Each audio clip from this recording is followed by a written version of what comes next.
மாமன்னர்கள் மருது சகோதரருடைய 224வது குரு பூஜையை முன்னிட்டு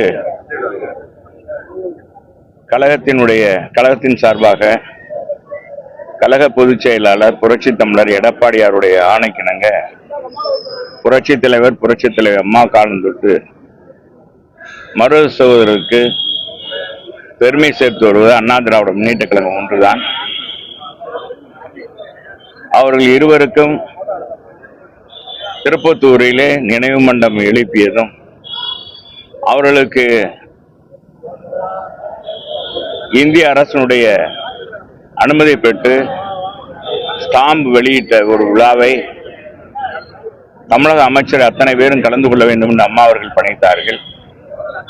மருது சகோதரருக்கு அம்மா அவர்கள் தான் நினைவு மண்டபம் எழுப்பினார்கள்.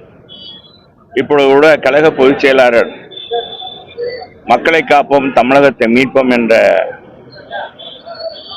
எழுச்சி பயணத்தை தொடங்குகின்ற பொழுது காளையார் கோவிலே அவருடைய நினைவிடத்தை அங்க ஒரு நினைவிடம் அமைக்க வேண்டும் கோரிக்கை வைத்திருக்கார்கள். எங்க பொதுச் செயலாளர் கருணையோடு ஆட்சிக்கு வந்தவுடன் நிச்சயமாக அதை செய்து முடிப்போம் என்று சொல்லியிருக்கிறார்கள்.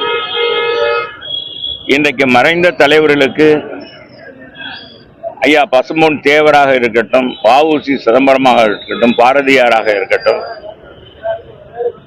நாட்டுக்காக தியாகம் பண்ண அத்தனை தலைவர்களுக்கும் மரியாதையும் அவர்களுக்கு நினைவு மண்டபம் திருவுருவ சிலையும் அமைத்தது ஒரு அரசு என்றால் அண்ணா திராவிட முன்னேற்ற கழக அரசு தான். எக்களமும் போட்டியிட்ட முக்களத்து தங்கம் பசும்பொன் தேவரையா தந்த தேவர் PKM தேவர் அவர்களுக்கு சிலை அமைத்தும் அண்ணா திராவிட முன்னேற்ற கழக ஆட்சி.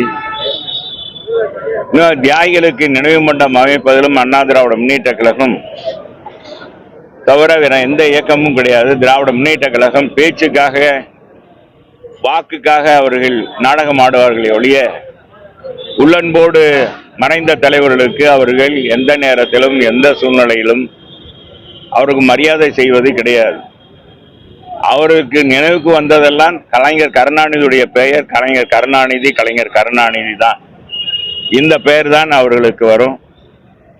அது எந்த ஒரு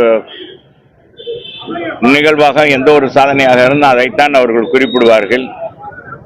மதுரையோடு கூட பாருங்க, கலைஞர் நூலகம் 216 கோடிகளை கட்டியிருக்காங்க. மதுரை மக்களுக்கு எந்த ஒரு திட்டமும் இந்த 4.5 ஆண்டு காலத்தில் எதுவும் செய்யல. 2 அமைச்சர்கள் இருக்கிறார்கள். மதுரையில பார்த்தா சாலைகள்லாம் குண்டும் குழியுமா இருக்கு. இன்னைக்கு கூட தினகரன் பத்திரிகையிலே போட்டிருக்காங்க, மதுரை மக்கள் சாகச நிகழ்ச்சியோடு தான் கடக்க வேண்டியிருக்கு பாதைகளை என்று அந்த பத்திரிகையிலே வந்திருக்கு, தினகரன் பத்திரிகையிலே வந்திருக்கின்றால். இதைத்தான் நான் சட்டமன்றத்தில் சொன்னேன். இன்றைக்கு மதுரை மக்கள் படுகிற துன்பங்கள் துயரங்களை எடுத்து சொல்கிற வாய்ப்பு துணை கேள்வி மூலமாக எனக்கு கிடைத்தது. எங்கு பார்த்தாலும் சாலைகள் குண்டும் குழியுமாக சேதமடைந்திருக்கிறது. பாதாள சாக்கடை ஆறாக ஓடுகிறது. மழைநீர் வடிகால் முறையாக பராமரிக்கப்படாதனால் சாலைகள் எங்கும் நீர் நிறைந்திருக்கிறது. எனவே மக்கள் சர்க்கஸ் பயணிப்பதை போல, சர்க்கஸ் கலைஞர்களைப் போல அவர்கள் பாதையை கடக்க வேண்டியிருக்கின்ற சொன்னேன். ஆனால் அமைச்சர் கோபித்தார். இருந்த போதிலும் இன்றைக்கு அவங்களுடைய பத்திரிகையே இன்றைக்கு உண்மை நிலையை ஒட்டு வைத்திருக்கு என்பதுதான் நிதர்சனமான உண்மை என்பதை தெரிவிக்கிறேன். காலகட்டத்தில் அந்த பனியூர் கால்வாய் தூர்வாரி தெப்பகுளத்துக்கு தண்ணி நிரந்தரமா போற மாதிரி வச்சுங்க. ஆனா இப்ப தண்ணி ஆத்துல அவ்வளவு போனாலும் தெப்பகுளம் வறண்டு வரக்கூடிய ஒரு நிலை இருந்து வருது.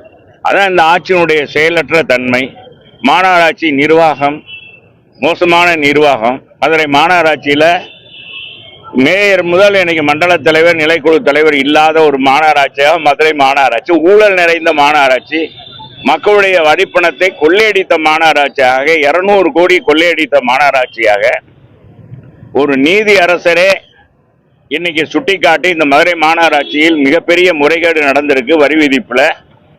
எனவே இதை உடனடியாக மீண்டும் மதுரையில் இருக்கிற 100 வார்டுகளில் இருக்கிற கட்டடங்களை மறு ஆய்வு செய்ய வேண்டும். மறு ஆய்வு செய்து வரி நிர்ணயம் செய்ய வேண்டும் என்று ஒரு குழு அமைத்திருக்கிறார் ஐஜி தலைமையில். என்றாலே இந்த ஆட்சியுடைய நிர்வாகம் எப்படி இருக்கிறது?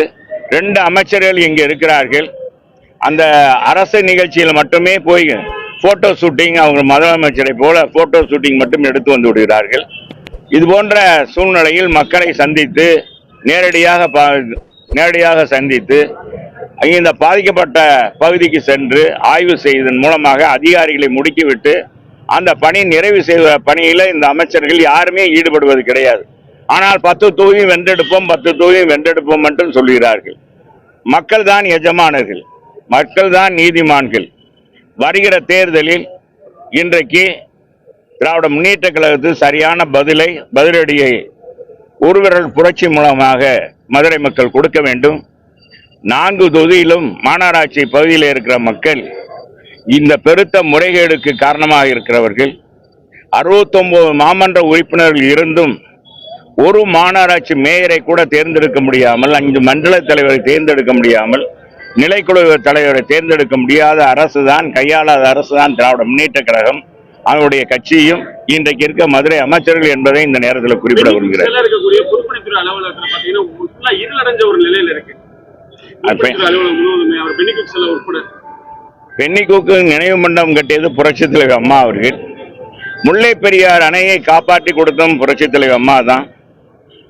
136 அடியிலிருந்து 142 அடியாக உயர்த்தி கொள்ளலாம் என்று உச்ச நீதிமன்றத்தில் ஆணையை பெற்று அரசியலை கொண்டு வந்து நிலைநிறுத்தியவர் புரட்சித் தலைவர் அம்மா அவர்கள்.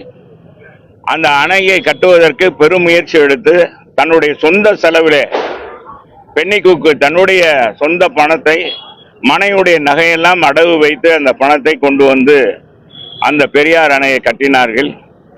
எனவே அப்பேற்பட்டவருக்கு மரியாதை செய்ய வேண்டிய அடிப்படையிலே தான் புரட்சித் தலைவர் அம்மா அவர்கள் நினைவு மண்டபம் அமைத்தார்கள். 142 அடியாக உயர்த்தி காட்டினார்கள். ஆனால் திராவிட முன்னேற்ற கழகம் உச்ச நீதிமன்றத்துடைய அந்த தீர்ப்பை கூட மதிக்காமல் 5 ஆண்டு கிடப்பிலை போட்டது. புரட்சித் தலைவர் அம்மா அவர்கள் மீண்டும் ஆட்சிக்கு வருவேன், 2011 மீண்டும் 142 அடியாக உயர்த்தி காட்டுவேன் சொன்னார், உயர்த்தி காட்டினார்.